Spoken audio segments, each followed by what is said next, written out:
আমাদের কি হয় যে যখন অ্যাডমিশন প্রিপারেশন শুরু হয়, ফার্ম গেটে বলো বা লোকাল, তুমি যেখানেই প্রিপারেশন নাও, লোকাল তোমার গ্রামে নাও, হয় কি যে এত কোচিং এত থাকে যে কিছুদিন এখানে ক্লাস। আমার একটা ফ্রেন্ডের স্টোরি বলি, ও অনেক ভালো স্টুডেন্ট ছিল, অনেক ভালো স্টুডেন্ট ছিল। সো ও করতো কি যে তোমার কিছু অ্যাডমিশন শুরু হয়েছে এসির পরে, ও কিছুদিন এখানে ক্লাস করে যেত, এখানে যেত, মানে ক্লাসে ঘুরতেছে লিটারেলি। হ্যাঁ, ওকে। সো এইভাবে ওই 1-2 মাস খাটাই দিয়েছে। সো ও আলটিমেটলি ওর টাইমটাও গেল, ও কোচিং এর সেশন ফিক্স করতে পারলো না, ও ভালো টিচার দেওয়া কিচ্ছু পেলো না।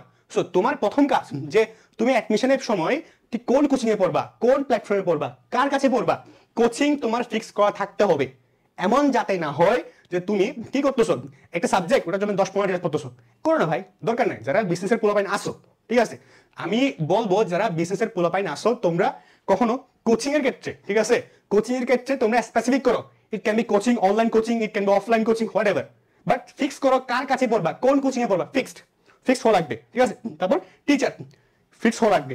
এমন যাতে না হয় যে তুমি কয়েকটা টিচারকে ঘুরতেছো, কারো কাছে কারোর সঙ্গে ভালো পড়তেছো না, কোনো গাইডলাইন নিচ্ছ না, এখানে ঘুরতেছো, এটা যাতে না হয়। তো fix your teacher, fix your coaching এবং ফিক্স ইউর মেন্টর।